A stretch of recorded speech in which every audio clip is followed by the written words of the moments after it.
It is 5 away from 9 o'clock. Time for some relationship advice. Now, we'll need it, won't we?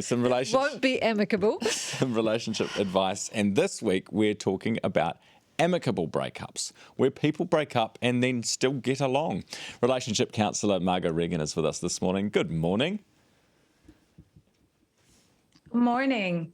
Margo, what is it about people getting angry with one another and not being able to have an amicable breakup? Does it have a lot to do with the way the breakup happens? You know, can you ever have an amicable breakup if someone's cheated, for example? Yeah, more difficult if somebody has cheated. There's a lot of intense emotions, but there's often indications on the lead up to it. You know, you do not want it to get to a stage of warfare conflict. In family business, they talk about 4 stages of conflict. You've got the interpersonal stage. Well, before that, I guess you've got we argue over tasks. Then it starts to get interpersonal. Then it starts to get into personal attacks, escalated conflict. Then it starts to get aggressive in your how you communicate to the other person, and then it escalates to warfare where you actively want to hurt the other person. So the sooner you can communicate, the sooner you can talk, the better. You know, we saw Bill and Melinda Gates were married for 27 years and kind of highlighted the new grey divorce era. They had a business together, they had 3 children together, and they, came out and said, we're still going to work on our businesses together.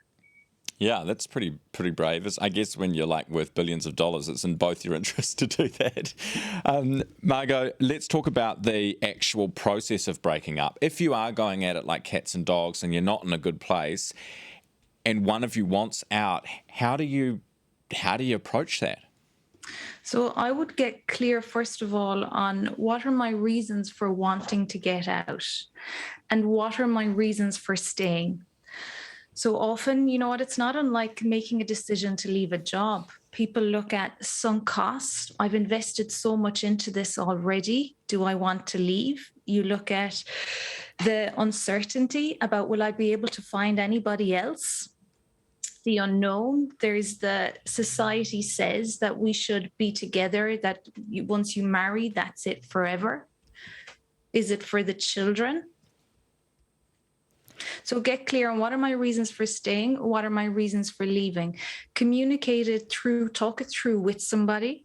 And then, I'm a big believer in try, then quit. If you've done absolutely everything.